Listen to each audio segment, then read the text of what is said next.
9th Max Chapter 1 Set Language Introduction. Set. A set is a well-defined collection of objects. Collection a group of objects. So group of objects clear-ஆ count பண்ணி நம்மளால சொல்ல முடிஞ்சா அது set. எக்ஸாம்பிளை பார்க்கலாமா? Collection of natural numbers. So natural numbers நமக்கு நல்லா தெரியும், அதில் எந்த ஒரு கன்ஃபியூஸுமே இல்லை. அப் டு அப்புன்னு சொன்னாங்கன்னா நம்மளால் ஈஸியாக கவுண்ட் பண்ணி சொல்ல முடியும். Collection of English alphabets. English alphabets அதுலேயும் எந்த ஒரு கன்ஃபியூஸும் இல்லை, நம்மளால் கிளியராக சொல்ல முடியும். Collection of good students in a class. ஒரு கிளாஸில் 10 பேர் இருக்கிறாங்க. குட் ஸ்டூடெண்ட்டுன்னா எனக்கு ஒரு 2 பேர் பிடிக்காதுன்னா 8 பேரை சொல்லுவேன் கவுண்டிங். அதுவே இன்னொருத்தவங்களை கேட்டாங்கன்னா அவங்களுக்கு ஒருத்தர் தான் பிடிக்காதுன்னா அப்போ வந்து கவுண்டிங் அப்போ எவ்வளோ வரும்? Counting 9 members. அப்போது கவுண்டிங் டிஃபர் ஆகுது. So it's not a set. Listed only once. So set நம்ம எப்படி எழுதணும்? எத்தனை வாட்டி இருந்தாலும் அந்த செட்டுக்குள்ளே ஒன்லி ஒன்ஸ் தான், ஒரு வாட்டி தான் எழுதணும். அந்த செட்டுடைய நேம் வந்து எப்படி எழுதணும்? கேபிட்டல் லெட்டர்ஸில் தான் எழுதணும். செட்டுடைய நேம் எப்படி எழுதணும்? கேபிட்டல் லெட்டர்ஸில் எழுதணும். அந்த செட்டுக்குள்ளே இருக்கிறத செட்டுக்குள்ளே என்ன இருக்குதோ அதை வந்து எலமெண்ட்ஸ்னு சொல்லுவாங்க, இல்லை மெம்பர்ஸ்னு சொல்லுவாங்க. மோஸ்ட் ஆஃப் வந்து நம்ம எலமெண்ட்ஸ் தான் யூஸ் பண்ணுவோம். Elements of set is written in curly bracket. So அந்த எலமெண்ட்ஸ் நம்ம எதில் எழுதுவோம்? இந்த curly bracket, இதுதான் curly bracketக்குள்ளே தான் எழுதுவோம். ஓகே, ஸோ இந்த சிம்பிள்ஸ் பாருங்கள். இது belongs to, இது does not belongs to. இந்த சிம்பிளுக்கு வந்து இருக்குன்னு அந்த செட்டுக்குள்ளே இருக்குன்னு அர்த்தம், இதுக்கு வந்து அந்த செட்டுக்குள்ளே இல்லைன்னு அர்த்தம். ஃபார் எக்ஸாம்பிள், ஏங்கிற செட்டுக்குள்ளே 2, 3, 5, 7ங்கிற 4 எலமெண்ட்ஸ் இருக்குது. அப்போது 2ங்கிற எலமெண்ட்ஸு ஏங்கிற செட்டுக்குள்ளே இருக்கா? இருக்குது. ஸோ பிலாங்ஸ் டுன்னா இருக்குன்னு அர்த்தம். ஸோ 6 இந்த எலமெண்ட்ஸு ஏங்கிற செட்டுக்குள்ளே இருக்கா? இல்லை. அப்போது இந்த சிம்பிள் நம்ம யூஸ் பண்ணலாம், does not belongs to. Representation of a set. ஒரு செட்டை எப்படியெல்லாம் ரெப்ரசன்ட் பண்ணலாம்? டிஸ்கிரிப்டிவ் ஃபார்மில் ரெப்ரசன்ட் பண்ணலாம். A set is described in words. அந்த செட்டு எப்படி இருக்கும்? வேர்ட்ஸால் தான் இருக்கும், வேர்ட்ஸால் தான் டிஸ்கிரைப் பண்ணி இருக்கும். For example, the set of all vowels in English alphabets. So இது starts from, எப்பவுமே வந்து இது வந்து the set ofன்னு ஸ்டார்ட் ஆகும். இதில் the descriptive ஃபார்மில் the set ofன்னு ஸ்டார்ட் ஆகும். the set of all vowels in English alphabets, the set of whole numbers. set builder form or rule form. இந்த ரூல் ஃபார்ம்லேயே இருக்குது அந்த செட்டு எப்படி இருக்கும்னு. இந்த செட்டில் இருக்கிற elements are described by a rule. So அந்த செட்டில் இருக்கிற எலமெண்ட்ஸ் எப்படி இருக்கும்? ரூலால் டிஸ்கிரைப் பண்ணியிருக்கோம். இது மாதிரி இந்த செட்டு ஏல பாருங்கள். X such that x is a vowel in English alphabets. இந்த செட்டுக்குள்ளே என்ன இருக்கணும்? எலமெண்ட்ஸ் இருக்கணும். ஆனால் அதுக்கு பதிலாக என்ன இருக்குது? ரூல் இருக்குது. இதை படிச்சுட்டு நம்ம என்ன பண்ணணும்? அந்த ரூலை படிச்சுட்டு நம்ம எலமெண்ட்ஸாக கன்வெர்ட் பண்ணிக்கணும். அந்த எலமெண்ட்ஸ் என்னது? வவல்ஸ். AEIOU. எக்ஸ் ஸ்லாஷ்னும் படிக்கலாம், சச் தட்னும் படிக்கலாம். So x such that x is a whole numbers. So பியோடைய elements whole number starts from 0. roster form or tabular form. A set can be described by listing all the elements of the set. So டைரெக்டாக எப்படி இருக்கும்? Elements இருக்கும் இந்த செட்டுக்குள்ளே. So ஃபஸ்ட்டில் பார்த்தீங்கன்னா vowels in English alphabets. So இதில் அந்த settle vowels AEIOU elements. Then B settle whole numbers starts from 0. So 0, 1, 2, 3, etc. Types of sets. So first பார்த்தீங்கன்னா empty set or null set. இதை வந்து நம்ம எம்டி செட்டுன்னு சொல்லலாம், நல் செட்டுன்னு சொல்லலாம், ஒயிட் செட்டுன்னு சொல்லலாம். அது எப்படி எழுதணும்னா அது எப்படி டினோட் பண்ணணும், இது சிம்பிள். ஸோ எம்டி செட்டுனா அந்த செட்டுக்குள்ளே எதுவுமே இல்லை. ஸோ சிம்பிளாக இந்த மாதிரி எழுதலாம். ஸோ எம்டி செட்டுனாலும் ஒன்று தான், நல் செட் அண்ட் ஒயிட் செட்டுனாலும் ஒன்று தான். ஃபார் எக்ஸாம்பிள் ஏங்கிற set A equal to x such that x is an odd integers and divisible by 2. So odd integer, odd number 2 all divisible ஆகாது. அப்போது ஆன்சர் இஸ் எதுவுமே இல்லை. அப்போ அந்த செட்டுக்குள்ளே என்ன வரும், எதுவுமே இல்லை. அப்போது அதை எப்படி எழுதலான்னா நம்ம எழுதும்போது எம்டி செட் நல் செட், ஆனால் அது ஒரு சிம்பிளாக எழுதணுன்னா இந்த மாதிரி எழுதலாம். The set of all integers between 1 and 2. 1 and 2 குள்ளே இருக்கிற இன்டிஜர்ஸு எதுவும் இல்லை. ஏன்னா 1 and 2 குள்ளே இன்டிஜர்ஸ் எதுவுமே இல்லை. அப்போது answer is empty, null set or void set. Singleton set. Singleton set இந்த நேம்குள்ளேயே உங்களுக்கு ஆன்சரும் இருக்குது. சிங்கிள்டன்னா அந்த எலமெண்ட்ஸு அந்த செட்டுக்குள்ளே எலமெண்ட்ஸ் எத்தனை இருக்கும், ஒன்று தான் இருக்கும். So has only one element. So example பார்க்கலாம். X such that x greater than 3. So 3ஐ விட பெருசுன்னா 4. அப்போ லெஸ் தென் 5. அப்போ 5ஐ விட சின்னதுன்னா அதுவும் 4 தான். அப்போ ஆன்சர் இஸ் ஒரே ஒன்று தான் 4. இப்போ 4 தான் ஆன்சரு. அப்போது அந்த செட்டுக்குள்ளே எத்தனை எலிமெண்ட்ஸ் இருக்குது, ஒன்லி ஒன் சிங்கிள் எலிமெண்ட் தான் இருக்குது. The set of all even prime numbers. So prime numbers எல்லாமே ஆட் நம்பர்ஸ் தான், ஆனால் அதில் ஈவன் நம்பர்னு சொல்லும்போது ஆன்சர் இஸ் 2. அப்போது 2 தான் ஆன்சரு. அந்த செட்டுக்குள்ளே இருக்கிற எலிமெண்ட்ஸு சிங்கிளாக இருக்குது. அப்போ சிங்கிள்டன் செட்டு. Finite set. அந்த செட்டுக்குள்ளே இருக்கிற எலிமெண்ட்ஸு நம்மளால் கவுண்ட் பண்ண முடிஞ்சால் அது finite set. For example the set of family members. So family மெம்பர்ஸை யார் வேணாலும் கவுண்ட் பண்ணி சொல்ல முடியும். The set of indoor or outdoor games you play. So நம்மளால் நம்ம விளையாடக்கூடிய இன்டோர் கேம்ஸாக இருந்தாலும் சரி, அவுட்டோர் கேம்ஸாக இருந்தாலும் சரி, நம்மளால் ஈஸியாக கவுண்ட் பண்ணி சொல்ல முடியும். ஸோ நம்மளால் ஈஸியாக கவுண்ட் பண்ணி சொல்ல முடிஞ்சால் அது finite set. Infinite set. Not finite, opposite of finite set. So நம்மளால் கவுண்ட் பண்ணி சொல்ல முடியலன்னா அது infinite set. Example the set of all points on a line. ஒரு செட்டுக்குள்ளே ஒரு லைன் மேலே எத்தனை பாயிண்ட்ஸ் இருக்குன்னா நம்மளால் சொல்ல முடியாது, ஏன்னா எக்கச்சக்கமான பாயிண்ட்ஸ் இருக்கும். ஸோ இது infinite set. Cardinal number of set. Cardinal number ஏன்னா நமக்கு டிஃப்ரெண்ட்டாக இருக்குது. நம்ம மோஸ்ட் ஆஃப் நம்ம யூஸ் பண்ணக்கூடியது வந்து number of elements. So cardinal number of எலிமெண்ட்ஸ்னாலும் ஒன்று தான், நம்பர் ஆஃப் எலிமெண்ட்ஸ் இந்த செட் ஏனாலும் ஒன்று தான். நம்ம எழுதும் பொழுது கார்டினல் நம்பரை நேம்ஸாக எழுதும்பொழுது கார்டினல் நம்பர்னு எழுதுவோம். அதுவே இந்த மாதிரி சிம்பிளாக எழுதுனா நம்பர் ஆஃப் எலிமெண்ட்ஸ் இந்த செட் ஏன்னு எழுதுவோம். Equivalent set.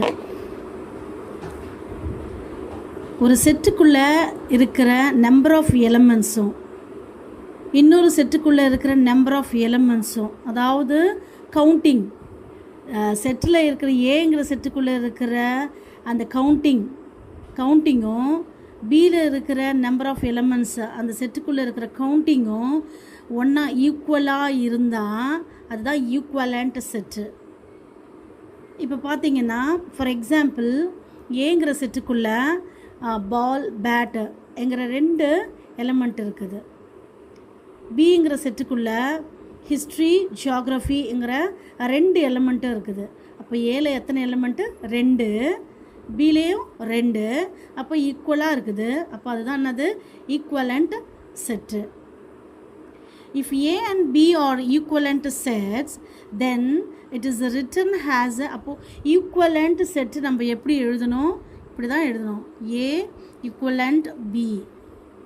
ஸோ ஈக்குவலண்ட் செட்டுன்னா அது ஒன்றுமே இல்லை, அந்த செட்டுக்குள்ளே இருக்கிற 2 செட்டுக்குள்ளே இருக்கிற கவுண்டிங் நம்பர் ஆஃப் எலமெண்ட்ஸு ஈக்குவலாக இருந்தால் equivalent set. Equal set. 2 sets are said to be equal if they contain exactly the same elements. ரெண்டு செட்டுக்குள்ளே உள்ளே இருக்கிற இந்த எலமெண்ட் வந்து சேமாக இருக்கணும். 1 2 3 4. இங்கே இந்த சைட்லேருந்து 1 பிளேஸ் சேஞ்ச் ஆகிருக்குது. 1 2 3 4. ஆனால் பிளேஸ் சேஞ்ச் ஆகிருந்தாலும் ஆனால் அந்த உள்ளே இருக்கிற எலமெண்ட் ஈக்குவலாக இருந்தால் அது என்னது? Equal set. ஸோ ஈக்குவலண்ட்டுங்கிறது அந்த செட்டுக்குள்ளே இருக்கிற கவுண்டிங் நம்பர் ஆஃப் எலமெண்ட்ஸ் ஈக்குவலாக இருந்தால் அது ஈக்குவலண்ட் செட்டு. ஈக்குவல் செட்டு அந்த உள்ளே இருக்கிற எலமெண்ட்ஸ் எக்ஸாக்டாக சேமாக இருந்தால் அது ஈக்குவல் செட்டு. யூனிவர்சல் செட்டு அது எப்படி எழுதணுன்னா capital U, which contains all the elements of all the sets under consideration. அந்த செட்டுக்குள்ளே இருக்கிற எல்லா எலமெண்ட்டும் எல்லா செட்டும் கன்சிடர் ஆகுறது தான் universal set. For example, if A is equal to Earth, Mars, Jupiter, then the universal set U is the planets of solar system. ஏங்கிற எலமெண்ட்ஸில் ஏங்கிற settle 3 elements தான் கொடுத்துருக்காங்க. ஆனால் யூனிவர்சலில் ரிமைனிங் இந்த சோலார் சிஸ்டத்தில் இருக்கிற எல்லா பிளானட்ஸுமே இன்க்ளூட் ஆகுது. அதுதான் யூனிவர்சல் செட்டு. சப்செட்டு இந்த நேம்குள்ளேயே இருக்குது இதோடைய மீனிங் எல்லாமே. சப்செட்னா இந்த செட்டுக்குள்ளே அடங்குற இன்னொரு செட்டு, அதுலேயே இன்க்ளூட் ஆகிற செட்டு. பாருங்கள், first subdivision A is equal to 1, B 1 2 3. ஏங்கிற செட்டு பிங்கிற செட்டுக்குள்ளே இருக்கா? இந்த 1 செட்டுக்குள்ளே இருக்கா? இருக்குது. அப்போது A is a subset of B. இதான் சப்செட்டு. கொஞ்சம் சியை கொஞ்சம் லாங்காக எழுதி கீழே ஒரு லைன் போட்டாங்கன்னா, ஒரு கோடு போட்டாங்கன்னா அதுதான் சப்செட்டு சைன். அண்ட் இந்த டயக்ராம் பார்த்தா உங்களுக்கு ஈஸியாக அண்டர்ஸ்டாண்ட் ஆகும். ஃபஸ்ட்டு நேச்சுரல் நம்பரும் ஹோல் நம்பரையும் பார்க்கலாம். இந்த ஹோல் நம்பருக்குள்ளே இந்த சர்க்கிளுக்குள்ளே தான் சின்ன சர்க்கிள் நேச்சுரல் நம்பருங்கிற சர்க்கிள் இருக்குது. அப்போது எது N is a subset of whole number. எது உள்ளே இருக்கோ அதுதான் சப்செட் ஆஃப் ஹோல் நம்பர். இப்போ பாருங்கள், ஹோல் நம்பருக்கும் இன்டிஜர்ஸ்க்கும் பாருங்கள், எந்த சர்க்கிளுக்குள்ளே எந்த சர்க்கிள் இருக்குது? இன்டிஜருங்கிற சர்க்கிளுக்குள்ளே ஹோல் நம்பருங்கிற சர்க்கிள் இருக்குது. அப்போது whole number is a subset of integer. சரி, இந்த 3மே பார்க்கும்போது இந்த 3மே எதுக்குள்ளே இருக்குது? இன்டிஜருங்க இந்த சர்க்கிளுக்குள்ளே இருக்குது. அப்போ என்னும் டபிள்யூவும் சப்செட்ஸ் ஆஃப் இன்டிஜர். அண்டர்ஸ்டாண்ட் ஆகுதுங்களா? இப்போது செகண்ட் சப்டிவிஷன் பார்க்கலாம். A is equal to 2 4, B is equal to 1 2 3. இப்போது ஏங்கிற செட்டு 2ம் 4ம் பிங்கிற செட்டுக்குள்ளே இருக்கா? 2 இருக்குது, ஆனால் 4 இல்லை. அப்போது இந்த ஏங்கிற செட்டு பிங்கிற செட்டுக்குள்ளே இல்லை. அப்போது A is not a subset of B. So ஒரு ஸ்ட்ரைக் அவுட் பண்ணி நம்ம கேன்சல் பண்ணுற மாதிரி பண்ணாவே இல்லைன்னு அர்த்தம், நமக்கு அது தெரியும்.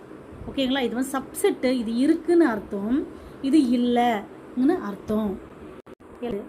Proper subset A is equal to 1 2 5, B is equal to 1 2 3 4 5, then A is a proper subset of B. Proper subset நம்ம எப்படி எழுதலாம்? C மாதிரி போட்டால் அதுதான் என்னது? Proper subset. So A proper subset of B. ஆனால் என்ன ரூல் இருக்கணும், ஏ நாட் ஈக்குவல் டு பியாக இருந்தால் மட்டும்தான் ஏ வந்து subset of proper subset of பியாக இருக்க முடியும்.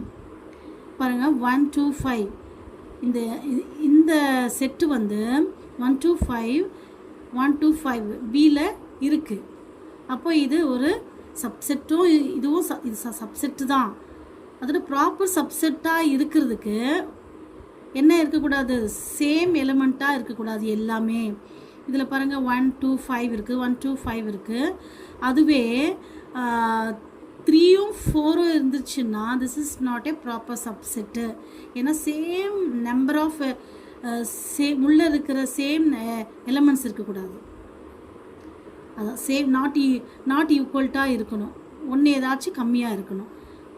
பாருங்கள் ஏங்கிற செட்டு பிங்கிற செட்டுக்குள்ளே இருக்குது. அப்போ இது ப்ராப்பர் சப்செட்டு தான். ஓகேங்களா, proper A is a proper subset of. ஆனால் ரூல் என்னது, நாட் ஈக்குவல்ட்டாக இருக்கணும். நாட் ஈக்குவலாக இருக்கா, இல்லை. Disjoint set, they do not have a common elements. இந்த ரெண்டு செட்டுக்குமே ஒரு காமனான பொதுவான எலமெண்ட்டு இருக்காது. அதுதான் disjoint set. They do not have a common elements A intersection B. So பொதுவானதே இருக்காது, காமனாக எதுவுமே இருக்காது. அது நல் செட்டு. அது எப்படி எழுதலாம், இப்படி எழுதலாம். இதுதான் நல் செட்டோட sign. A is equal to 1 2 3 4, B is equal to 5 6 7 8. இப்போ இதில் இருக்கிற சேம் எலமெண்ட்ஸ் இருக்குங்களா பாருங்கள். 1 இதில் இருக்கா, இல்லை. 2ம் இல்லை, 3ம் இல்லை, 4ம் இல்லை. அப்போது இதுக்கு காமனான இன்டர்செக்ஷன் எதுவுமே இல்லை. A intersection B is equal to null set, void செட்னு சொல்லலாம். ஓகே, பவர் செட்டு எப்படி எழுதலாம், P of A, power set of A இப்படி எழுதலாம். the set of all subsets of a set. ஒரு செட்டில் இருக்கிற எல்லா சப்செட்டுமே எழுதுனா அதுதான் என்னது, power set. Example A is equal to 2 3. இதில் இருக்கிற சப்செட் எல்லாம் என்னென்னது, சப்செட்டுன்னு எழுதும்பொழுது ஒரு நல் செட்டு வரும். 2 தனியாக எழுதலாம், 3யும் தனியாக எழுதலாம், இதை சேர்த்து எழுதலாம். மொத்தம் எத்தனை இருக்குது, 1 2 3 4. அப்போது இதோடைய பவர் செட்டு. ஸோ பவர் செட்டுனாது ஒரு செட்டுடைய எல்லா சப்செட்டும் தான் என்னது பவர் செட்டு. அப்போ இதில் இருக்கிற எத்தனை சப்செட்டு, மொத்தம் 4 இருக்குது. அப்போ பவர் செட் ஆஃப் ஏ எவ்வளோ இருக்குது, power set 1 2 3 4 elements. Set operations, complement of a set. அது எப்படி எழுதலாம், A dash or A complement. Example, universal set is equal to all boys in a class. ஒரு கிளாஸில் இருக்கிற எல்லாம் யூனிவர்சல்னால் எல்லாமே இன்க்ளூட் ஆகுது தான். So all boys in a கிளாஸில் இருக்கிற எல்லா பாய்ஸுமே யூனிவர்சல் செட்டில் இருக்கிறாங்க. A is equal to boys who play cricket. யாரெல்லாம் கிரிக்கெட் ஆடுறாங்களோ அவங்கெல்லாம் ஏங்கிற செட்டுக்குள்ளே இருக்கிறாங்க. தென் ஏ டேஷ் என்னவாக இருக்கும், ஏ டேஷ் வந்து யூனிவர்ஸ். இந்த ஏ எடுத்துகிட்டு போயிட்டு யூனிவர்ஸில் மைனஸ் பண்ணால் என்ன வருதோ அதுதான் answer, A dash or A complement. அப்போது பாய்ஸ் ஹூ பிளே கிரிக்கெட், ஒரு கிளாஸில் எல்லா பாய்ஸுமே இருக்கிறாங்க. அப்போது யாரெல்லாம் கிரிக்கெட் விளையாடுறாங்களோ அவங்க எல்லாமே இந்த செட்டில் இருக்கிறாங்க. இந்த செட்டை எடுத்துகிட்டு போயிட்டு யூனிவர்ஸில் மைனஸ் பண்ணாங்கன்னா அப்போ யார் தான் வருவாங்க, ஏ டேஷ் ஆர் ஏ காம்ப்ளிமெண்ட்டில், boys who do not play cricket. Cricket யாரெல்லாம் ஆடலையோ அவங்கெல்லாம் ஏ காம்ப்ளிமெண்ட் ஆர் ஏ டேஷில் வந்துடுவாங்க. அது எப்படி எழுதலான்னா, A dash is equal to universal set or minus A. Union of two sets. யூனியன்னாவே எவ்ரிதிங், எல்லாமே, ரெண்டு செட்டுக்குள்ளே இருக்கிற எல்லாத்தையுமே சேர்த்து எழுதுனா அதுதான் union. Intersection of two sets. ரெண்டு செட்டில் இருக்கிற பொதுவான காமன் சேமாக இருக்கிற எலமெண்ட்ஸ், சேம் காமன் இருக்கிற எலமெண்ட்ஸை எழுதுனா அதுதான் என்னது, intersection of two sets A intersection of B. Difference of two sets. Difference நாவே என்னது minus subtraction. A is equal to minus 3 minus 2 1 4. B is equal to 0 1 2 4. இதில் A difference B. ஏங்கிற settle இருந்து பியை கம்ப்ளீட்டாக மைனஸ் பண்ணி சேமாக இருக்கிறதெல்லாம் மைனஸ் பண்ணி எடுத்தால் ரிமைனிங் இதுலேயும் ரிமைனிங் இருக்கும், இதுலேயும் ரிமைனிங். எந்த ரிமைனிங் எழுதணுன்னா ஃபஸ்ட்டு எது இருக்கோ அதில் இருக்கிற செட், அந்த செட்டில் இருக்கிற எலமெண்ட்ஸ் தான் எழுதணும் ஃபஸ்ட்டு. இப்போது ஏயும் பியும் நம்ம என்ன பண்ண போகிறோம், மைனஸ் பண்ண போகிறோம். 0 இருக்கா, இல்லை. 1 இருக்கா, இருக்குது. 1 இருக்குது. 2 இருக்கா, 2 இல்லை. இங்கே +2 இருக்குது, இங்கே -2 இருக்குது. 4 இருக்கா, இருக்குது. அப்போது இதுலேயும் நமக்கு பேலன்ஸிங் இருக்குது, இதுலேயும் பேலன்ஸ் இருக்குது. அப்போ எது எழுதணும், ஃபஸ்ட்டு எது இருக்கோ அதில் இருக்கிற பேலன்ஸ் மட்டும்தான் எழுதணும். இப்போ இதில் என்ன இருக்குது, -3 -2. So A difference of B is -3 -2. Symmetric difference of sets. Symmetric formula இருக்குது, A symmetric B. A symmetric B is equal to A difference B union B difference A. இதுதான் symmetric difference of set உடைய formula. Properties of set operations. Commutative property. இது union and intersection. A union B is equal to B union A. For intersection, A intersection B is equal to B intersection A. Associative property. A union B union C is equal to A union B union C. இன்டர்செக்ஷனுக்கும் அதே மாதிரி தான். A intersection B intersection C equal to A intersection B intersection C. இந்த ரெண்டு ஃபார்முலாக்குமே பிசிக்கு ஃபஸ்ட்டில் பிசிக்கு bracket வரும், செகண்டில் ஏபிக்கு ப்ராக்கெட் வரும், அவ்வளோதான். Distributive property. A intersection B intersection C is equal to A intersection B union A intersection C. இதிலேயே உங்களுக்கு இந்த ஃபார்முலா வந்துடும். A மல்டிப்ளை பண்ணுற மாதிரி A intersection B A intersection C ரெண்டுமே கம்பைன் பண்ணுற மாதிரி union. A union B intersection C is equal to A union B intersection A. இந்த பார்ட் வந்து இதில் மல்டிப்ளை பண்ணால் வந்துடும் உங்களுக்கு. A union B then A union C, இது ரெண்டுத்துக்குமே இன்டர்செக்ஷன். யூனியன் என்ன, இன்டர்செக்ஷன், இன்டர்செக்ஷன்னா union. De Morgan's laws for set difference. டிஃப்ரென்ஸ்னாவே மைனஸ் தான். So A difference B union C equal to A difference B intersection A difference C. இந்த part உங்களுக்கு இதை multiply பண்ணாலவே உங்களுக்கு இந்த பார்ட்டு கிடச்சிட்டோம். ஸோ A difference B, இங்கே யூனியனுங்கிறதுனால இங்கே டிஃப்ரென்ஸ் ஆப்போசிட்டாக, இங்கே யூனியன், இங்கே டிஃப்ரென்ஸ், இங்கே டிஃப்ரென்ஸ் வந்தால் இங்கே யூனியன் வரும். A difference C, that's all, very easy. A difference B intersection C. So இந்த பார்ட்லேருந்தே உங்களுக்கு ரைட் ஹேண்ட் சைட் பார்ட் உங்களுக்கு ஈஸியாக கிடச்சிடும். A difference B, இங்கே இன்டர்செக்ஷன், ஸோ இங்கே union A difference C. De Morgan's laws for complementation. A union B the whole dash is equal to A dash intersection B dash. இந்த பார்ட்டை வந்து இந்த டேஷை வந்து உள்ளே நீங்கள் மல்டிப்ளை பண்ணிங்கன்னா இந்த டேஷ் உங்களுக்கு ஈஸியாக கிடச்சிடும். ஸோ A டேஷ் யூனியனுக்கு பதிலாக இன்டர்செக்ஷன் B டேஷ், அவ்வளோதான். இது வந்து யூனியனுக்கு, இது வந்து இன்டர்செக்ஷனுக்கு. A intersection B the whole dash is equal to, உள்ளே கொண்டு போங்க, A டேஷ் இன்டர்செக்ஷனுக்கு பதிலாக யூனியன் B டேஷ், அவ்வளோதான். ஸோ கார்டினாலிட்டி ஆஃப் செட்ஸ், இது வந்து for two set A and Bக்கு number of A union B is equal to number of A number of B minus number of A intersection B. இது ரெண்டுங்கிறதுனால பார்த்தீங்கன்னா first வந்து நமக்கு plus வரும், next வந்து மைனஸில் வரும். ஃபஸ்ட்டு ஒரு செட்டில் வரும், செகண்ட் வந்து மைனஸில் வரும்போது 2 செட்டு வரும். பார்த்தீங்கன்னா number of A plus number of பியா அதோட முடிஞ்சிச்சு. இப்போ பார்த்தீங்கன்னா அந்த ரெண்டும் கம்பைனாக number of minus number of A intersection B. இப்போது for 3 sets, number of A union B union C is equal to number of A union B union C is equal to number of A plus number of B plus number of C. So எத்தனை set இருக்குது? 3 செட்டும் ப்ளஸில் அப்படியே எழுதணும் சிங்கிளாக.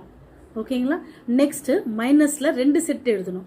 அதாவது so A union AB BC then ஃபைனலாக AC.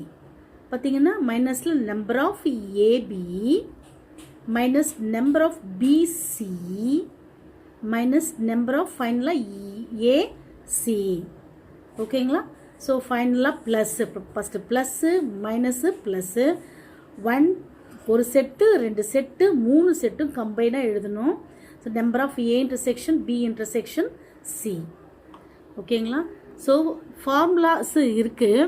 அந்த ஃபார்முலாவை வந்து நம்ம அப்படியே ஞாபகம் வச்சுக்க முடியாது. நம்மளே ஏதாச்சும் ஒரு ஹிண்ட்டு வச்சுக்கிட்டு நம்மளே ஞாபகப்படுத்திக்கணும். ஓகேங்களா? தேங்க்யூ.